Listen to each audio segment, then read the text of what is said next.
नमस्कार, मैं हूं आशीष वर्मा। न्यूयॉर्क कंपनी में आपका स्वागत है। और न्यूयॉर्क कंपनी में आज हमारे डाल पर फिर से एक बहुत इंटरेस्टिंग कंपनी है।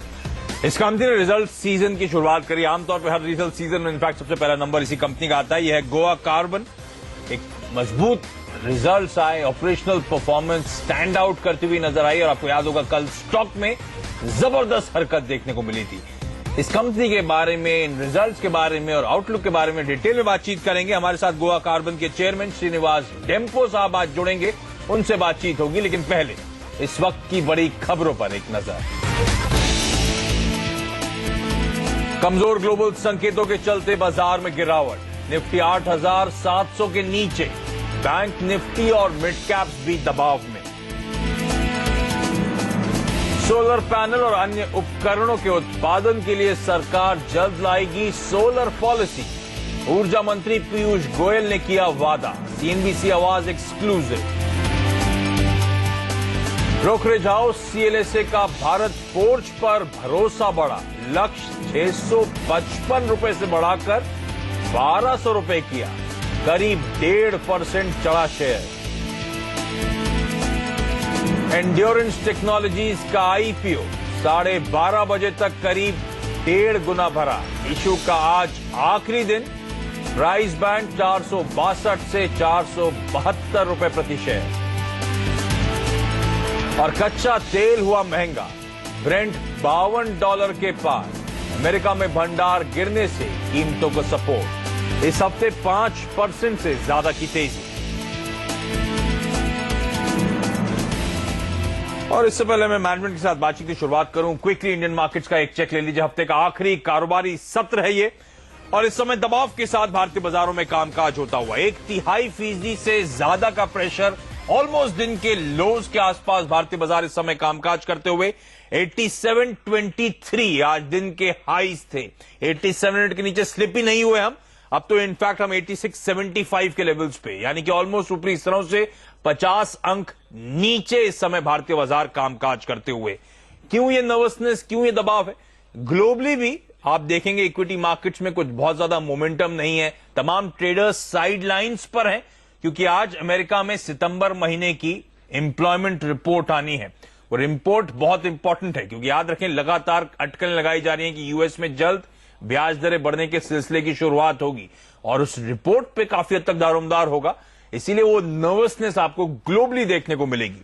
दूसरी, भारतीय बाजारों का हल्का सा मूड बिगाड़ने की कोशिश करी थी, हालांकि अब क्लैरिफिकेशन आता हुआ एकदम से खबर आई कि गुजरात के पोरबंदर के नेवल बेस के पास एक धमाका हुआ है। हालांकि अब ऑफिशियल कंफर्मेशन आते हुए नेवी की तरफ से कि एक पटाखे के चलते वो आवाज आई थी, ऐसी कोई दिक्कत की बात नहीं है।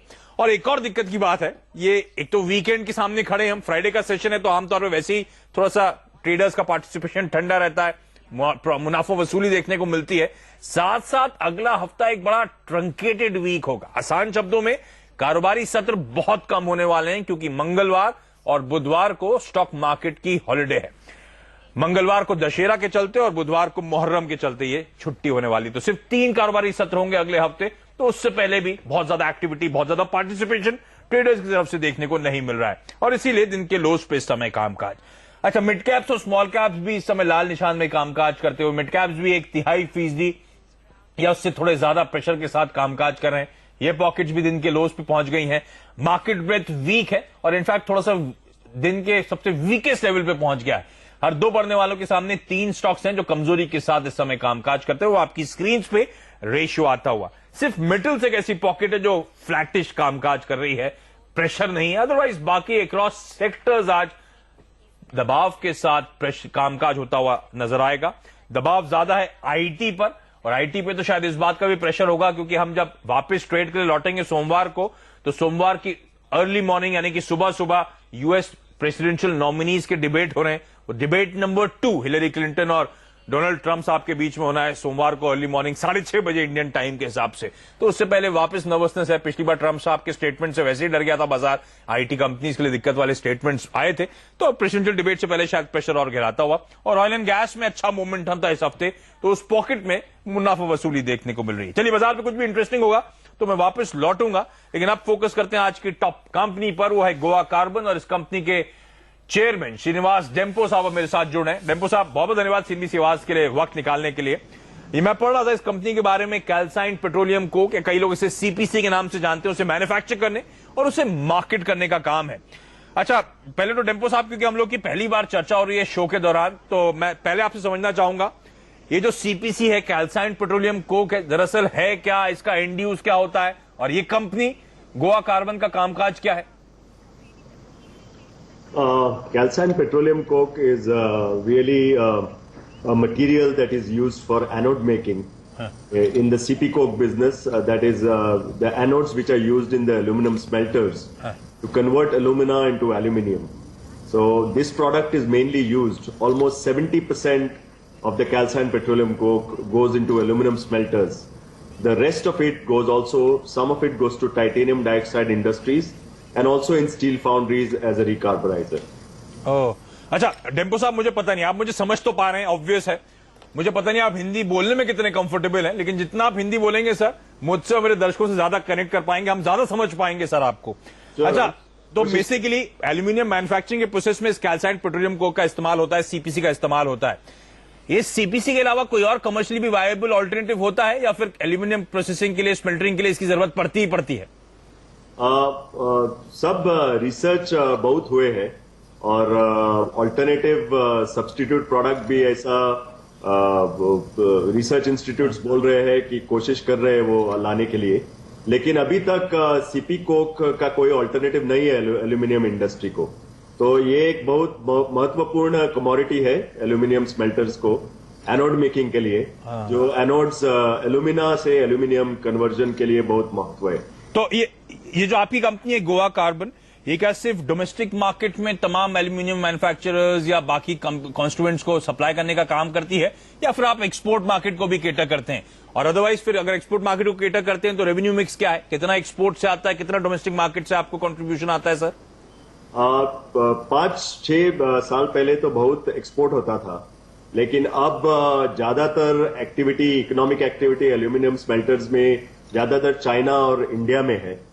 और चाइना तो हमारा कंपेरेटर बनता है, क्योंकि हम ज्यादातर रॉ मटेरियल जो आरपीसी होता है, रॉ पेट्रोलियम कोक, सीपीसी का रॉ मटेरियल, वो तो हम चाइना से इंपोर्ट करते हैं। तो चाइना तो हमारी बहुत बड़ी कंपेरेटर है सीपीसी का। तो हमारा ज्यादातर सेल्स अब इंडिया में ही है। इंडिया का एल्यूमिनियम बिजनेस देखा तो हिंदाल्को देखो, वेदांता, नाल्को, सब एक्सपेंशन मोड पर है। तो almost 90% material in local market में ही जाता है। अच्छा, क्योंकि आपने चाइना की बात छेड़ी है सर, जब से वो चाइना की अर्थव्यवस्था डगमगाई है, इकोनॉमी में दिक्कतें आई हैं, तब से हमने देखा है बेस मेटल्स की डिमांड इंक्लूडिंग एल्यूमिनियम की ग्लोबली बहुत ठंडी पड़ गई थी। किस हद तक इंपैक्ट आपको भी हुआ है उस डिमांड सिनेरियो में जो कमजोरी देखने को मिली थी? गोवा कार्बन को किस हद तक हिट पड़ा? 2-3 साल से परिस्थिति बहुत कठिन थी, क्योंकि आपने ठीक कहा कि एल्यूमिनियम सेक्टर में मंदी आई थी, और अभी भी प्राइसेस अगर आपने देखे तो एल्यूमिनियम अभी भी $2,000 के कम है, 1500-1600 के आसपास है। तो अभी भी प्राइसेस जो पीक थे वो $2,200 थे, तो अभी भी 1500-1600 है। तो प्राइसेस अभी भी प्राइस का प्रेशर है। लेकिन अच्छी बात है वो है जो रॉ मटेरियल प्राइसेस भी डिप हुए, इसलिए हमारा जो आज क्वार्टरली रिजल्ट है वो अच्छा रिजल्ट है, क्योंकि हम रॉ मटेरियल कॉस्ट कंट्रोल कर सके। हमें रिजल्ट पे अच्छा, ये जो डिमांड सिनेरियो ठंडा पड़ा, मांग कम हुई एल्यूमिनियम की या बेसमेंट की जो पिटाई हुई, वो एक्सप्लेन करता है फिर जो मैं पिछले कई सालों से गोवा कार्बन के नंबर स्टडी कर रहा था, पिछले FY12 और FY16 तक के जो रेवेन्यू में कॉन्ट्रैक्शन हो रहा है, ये डिमांड ठंडी पड़ी उसी का रिजल्टेंट था कि FY15 तक डिमांड या रेवेन्यूज बड़े ठंडे रहे आपकी कंपनी के, या फिर कॉन्ट्रैक्शन जो देखने को मिला है ना? हाँ ठीक है, लेकिन अब जो पिछले 6 महीने से हम देख रहे हैं कि ज्यादातर एल्यूमिनियम स्मेल्टर जो इंडिया में है, जो हमने बोले, वो सब एक्सपेंशन मोड पर है। और इसलिए हमको अब फीलिंग हो रहा है कि अब थोड़ा थोड़ा डिमांड बढ़ता जा रहा है। और इसलिए जो हमने पिछले साल करीबन 1.5 लाख टनेज बेची थी, तो इस साल हम 1.5 लाख से ज्यादा बेचने का प्लानिंग है। अच्छा, तो फिर वही FY15 तक मैं इसलिए कह रहा था कि FY16 में तो अच्छा खासा ट्रैक्शन आया है, आय में तगड़ा जंप, रेवेन्यूज में अच्छा जंप देखने को मिला है, तो वो जेन्युइन डिमांड में पिकअप हो रहा है, उसका फायदा आपको मिल रहा है, आप ये कह रहे हैं? हाँ, जेन्युइन डिमांड पिकअप हो रहा है, टनेजेस पिकअप हो रहे हैं, prices still are not the best, prices में अभी भी प्रेशर है, लेकिन जो हमने पहले कहा था कि रॉ मटेरियल प्राइसेस का भी हमको फायदा हुआ है, और डॉलर रुपी भी ज्यादातर स्टेबल लगता है अब 66-50 के आसपास। तो ये सब जो फैक्टर्स है, इसलिए हमारा ऑपरेशनल रिजल्ट बेहतर आया है इस क्वार्टर। ओके, डेम्पो साहब प्लीज मेरे साथ बने रहें, एक छोटा सा ब्रेक लूंगा। अब तक मैं इस कंपनी के कारोबार को समझने की कोशिश कर रहा था, लेकिन डेम्पो साहब जो लगातार हाईलाइट कर रहे हैं, जो कल इस कंपनी ने अपने तिमाही रिजल्ट्स घोषित करें, ऑपरेशनली वाकई परफॉर्मेंस सराहनीय है, मार्जिन्स में एक अच्छा एक्सपेंशन देखने को मिल रहा है, ये कंपनी घाटे से मुनाफे में आई है। तो रिजल्ट्स की बारीकियां और आगे के आउटलुक पे बातचीत करूंगा, लेकिन ब्रेक पे जाते थे आपको बता दूं, ये जो कंपनी गोवा कार्बन है, इसका मार्केट कैप करीब 120 करोड़ रुपए का है। कल बहुत तगड़ी तेजी आई थी स्टॉक में, इसीलिए आज आप देख रहे हैं ऊपरी से थोड़ा स्टॉक ठंडा होता हुआ 3-3.5% के आसपास का दबाव, और प्रोमोटर्स का इस कंपनी में ऑलमोस्ट 60% के आसपास का हिस्सा है। ब्रेक के बाद लौटिए, आगे डिटेल में बातचीत।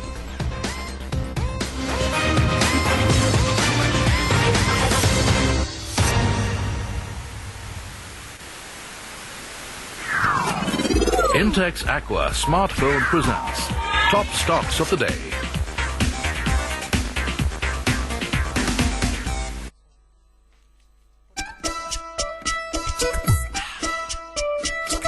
Hey! Marathon! Stop! This is not a marathon! ये है Hyundai ग्रेट इंडियन सेलिब्रेथॉन। आज ही नजदीकी शोरूम जाएं और पाएं त्योहारों की सबसे बड़ी बचत। I'm sorry आपको वेट करना पड़ा। क्या कह रही थी आप? अरे ये बच्चा, अरे कोई पकड़ो इसे। कहाँ जा रहा है? रुको, आप भागे जा रहे हो। सॉरी डॉक्टर अंकल आपको इतना भगाने के लिए, पर मेरी मम्मी के पेट में बहुत दर्द हो रहा है और ये लोग आपके पास आने ही नहीं देते। डॉक्टर, ये वो HIV केस है। हाँ तो? आप लोग यही पहन के सब लोग को ठीक करते हो ना, तो मेरी मम्मी को भी ठीक कर दो ना प्लीज। डिलीवरी की तैयारी करो जल्दी। यूनिवर्सल प्रिकॉशंस पे भरोसा करके हर रोज हजारों डॉक्टर्स इलाज करते हैं लाखों मरीजों का, उनका भी जिन्हें HIV है। जब साथ है सुरक्षा तो डरना कैसा? ARP bearings means no worry. दूर तक खेतों में पानी है पहुंचाना, ARP बेयरिंग ही लगवाना। हर युग की यही पहचान, ARP बेयरिंग्स, देश की शान। Best of luck, agent.